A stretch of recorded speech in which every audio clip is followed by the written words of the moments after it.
Hola, soy Paco Boronat y este es el sexto y último vídeo de este curso de iniciación a la fotografía.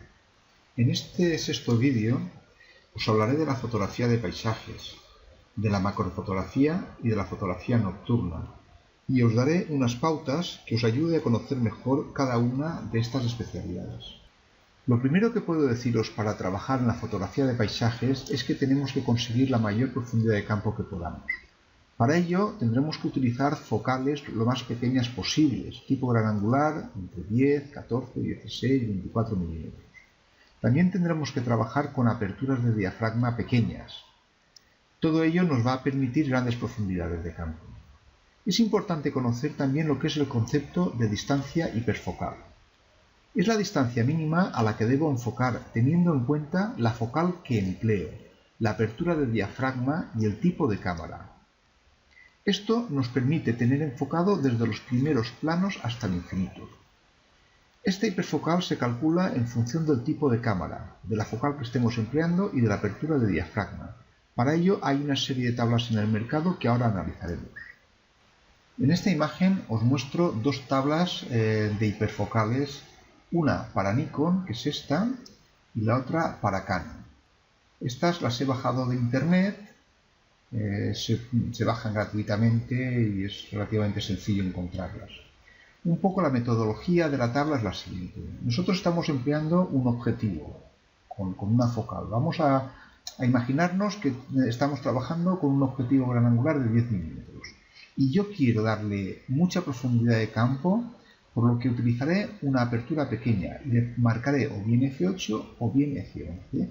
Lo que me está diciendo la tabla es que si empleo una abertura de f8, yo a 0,63 metros de distancia desde el objetivo de la cámara enfocaré y conseguiré prácticamente desde el primer plano hasta el infinito tener la imagen nítida.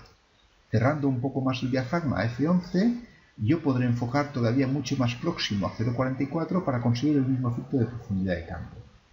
Si yo voy utilizando focales más grandes, como es el caso de esta de 20 milímetros, y aperturas más grandes, la distancia focal cada vez me aumentará más. Pero por ejemplo, si yo utilizo un f4 para una focal de 200 milímetros, yo podré enfocar a 5 metros y enfocando a 5 metros, desde los 5 un poco más adelante hasta el infinito, podré conseguir una zona nítida con una gran profundidad de campo. Con la tabla de Canon sucede exactamente lo mismo, es la misma metodología de trabajo. Aquí, por ejemplo, en esta fotografía que hice, utilicé una abertura pequeña, estimo entre f8 y f11, y enfoqué muy próximo, pues yo calculo que menos del metro. Conseguí una nitidez desde el primer plano hasta el infinito. En estas imágenes os comentaré algunos aspectos que podrán ayudaros a obtener mejores resultados. Por ejemplo, en esta primera imagen es importante tener en cuenta la regla de los tercios en cuanto a su composición. Por ejemplo, la línea del horizonte es conveniente o bien que esté en el primer tercio, o si el cielo no es muy interesante, situarlo en el segundo tercio para que el protagonismo lo coja el agua del mar o las piedras que tengamos delante. También es importante tener en cuenta estos tercios. Por lo tanto, aquí si vemos, la línea del horizonte lo tenemos en el primer tercio y la línea del sol lo tenemos en el tercio izquierdo. Bien, luego, en cuanto a los cielos, si conseguimos captar el dramatismo que representan las nubes, el movimiento del mar, el de un río, la fuerza de las olas, las imágenes conseguirán ser mucho más impactantes. Y luego un aspecto muy importante es el momento o la luz del día más conveniente para tomar fotografías de paisajes. Y estas siempre se dan al amanecer y al atardecer. Es el momento en que las luces son más suaves, su inclinación ayuda a obtener buenas iluminaciones y muy buenas imágenes. Y luego la calidez de los colores suele resultar muy agradable. Ahora os hablaré un poco de la macrofotografía. Con esta disciplina de la fotografía podremos observar cosas que a simple vista nos pasarían desapercibidas. Para ello se necesitan objetivos macros que nos permiten desarrollar correctamente este tipo de fotografías. Permiten enfocar a muy cortas distancias. Es conveniente también una buena iluminación. Para ello hay una serie de flashes especializados que nos ayudarían a obtener buenas luces. Y como condicionamientos para trabajar la macrofotografía, diría, bueno, hay que trabajar lo más paralelo posible al objeto que estamos fotografiando, para que la profundidad de campo, que suelen ser muy pequeñas, nos dejen enfocados aquellos elementos que nosotros deseamos. En el campo hay que ir los días que no haga aire. Los días que hace aire es casi imposible trabajar porque el viento nos va a mover los objetos que queremos fotografiar. Las mejores horas son las primeras y las últimas. Las luces son más suaves y si son animales, estos están más tranquilos que a mediodía. Para esta disciplina de la fotografía es muy importante la utilización del trípode, porque con él podremos absorber los pequeños movimientos que nosotros provocamos a la cámara y veremos que los resultados mejoran muchísimo de utilizar trípode a no utilizarlo. También hay que comentar que la profundidad de campo es muy reducida, incluso de escasos milímetros, por lo tanto tendremos que enfocar aquello que realmente nosotros queremos, porque rápidamente se van a producir los desenfoques. El fondo tiene que estar lo más alejado posible para que éste esté difuminado y resalte mucho más el objeto que estamos fotografiando. Ahora voy a hablaros un poco de la fotografía nocturna. En ella diferenciaremos tres grupos: la fotografía crepuscular, la fotografía nocturna urbana y luego os hablaré también de la fotografía nocturna de larga exposición.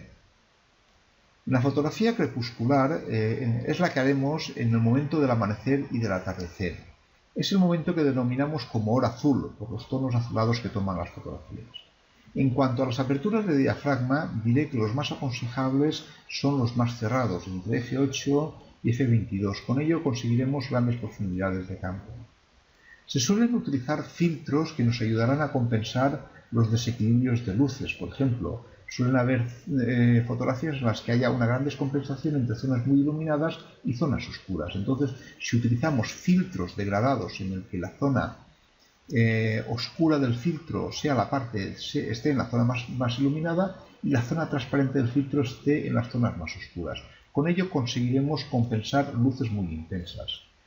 Los tiempos de exposición suelen ser largos, oscilar entre 1 segundo, 5 segundos, 10 segundos. Como no tenemos elementos que nos puedan pedir rapidez, tendremos facilidades para encuadrar, para componer las fotografías y para enfocar. Las sensibilidades más aconsejables son las más pequeñas. En este caso estaríamos sensibilidades entre 100 y 200 ISO. ¿Por qué? Porque podemos utilizar largos tiempos de exposición. Se suele captar la luminosidad del cielo y se captan también algunas estrellas, pero solo las más luminosas. En este tipo de fotografía existen pocos problemas con los ruidos, ya que utilizamos siempre sensibilidades muy bajas. Bien, un detalle sin importancia que no he comentado en la imagen anterior, y es que en la fotografía nocturna es imprescindible la utilización de un buen trípode. Bien, ahora comentaremos un poco aspectos de la fotografía nocturna urbana. Como ya he comentado en la diapositiva anterior, es conveniente utilizar diafragmas cerrados entre f8 y f16. Con ellos conseguimos aumentar las profundidades de campo.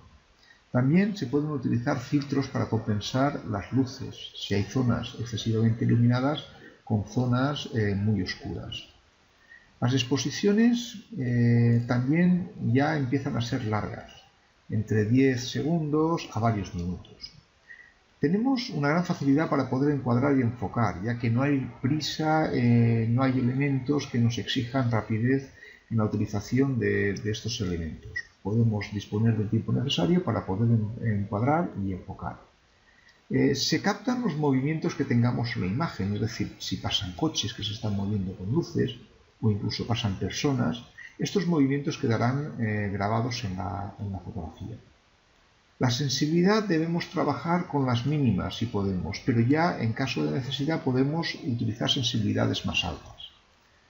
La medición de luz del fotómetro en este tipo de fotografía todavía es correcta. Esto lo digo porque hay situaciones en las que hay muy poca luz, que ya comentaré en la próxima imagen, que el fotómetro no es capaz de captar la luz y nos da lecturas erróneas. No se suelen ver las estrellas en este tipo de fotografías porque la contaminación lumínica nos lo impide. Y el ruido en este tipo de fotografías todavía no es muy elevado porque intentaremos utilizar las sensibilidades más bajas posibles. Ahora voy a hablaros un poco de la fotografía nocturna y de larga exposición. Es una fotografía que se realiza ya con la noche cerrada, generalmente ya con muy poca luz, noches oscuras. Este tipo de condiciones de luz va a exigirnos la utilización de diafragmas muy abiertos, quizás los más abiertos que podamos tener. Las focales a emplear, las más aconsejables, son del tipo gran angular, entre los 10 milímetros hasta los 35-50 milímetros. En este tipo de fotografías no se suelen utilizar filtros de ningún tipo. Ya se realizan exposiciones largas, de entre 30 segundos a muchos minutos. Aquí se suele captar el movimiento, en este caso el haz que ha dejado la estrella ha quedado grabada en la imagen. Suele haber dificultades a la hora de enfocar, son tan pocas la luz que existe que la máquina tiene muchas dificultades a la hora de realizar el enfoque. Entonces existe un truco que es utilizar una luz láser, en el que en ese puntero, el de la luz roja o verde, la situamos donde queremos efectuar el enfoque y allí podrá hacernos un enfoque correcto.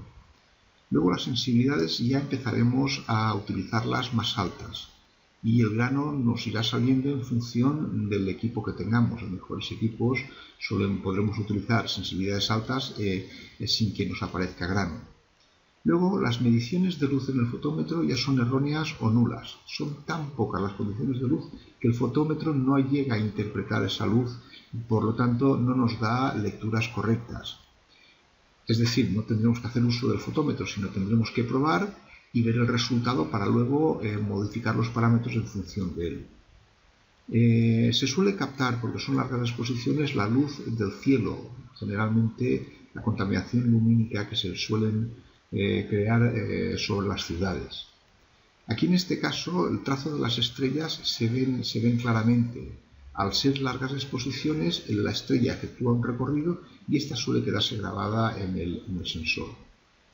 Ya suelen aparecer problemas de ruidos, por lo que hemos dicho, dependiendo del tipo de equipo y del tipo de equipo efectivamente y de la sensibilidad que utilicemos, podrá sacarnos más o menos grano. Y es importante también utilizar el concepto de la hiperfocal para poder enfocar a una cierta distancia y tener una profundidad de campo desde el punto de enfoque hasta el infinito.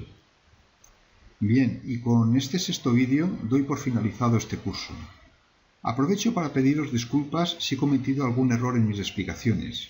Pensad que simplemente soy un aficionado. Deciros también que realizar este curso era un reto que tenía en mente desde hace mucho tiempo y que por miedo a mi poca facilidad de edición iba retrasando en el tiempo. Pero estas nuevas tecnologías me han ayudado a corregir un poco estos defectos. Solo con que a una persona que se inicia en la fotografía le ayude en los primeros pasos y se apasione por ella, daré por bien empleado todo el esfuerzo de montar este curso. Espero que os haya parecido interesante y sobre todo os haya ayudado a entender estos conceptos de la fotografía para que con ellos quedéis atrapados en esta apasionante actividad. Estos conceptos no son más que el inicio de muchos otros.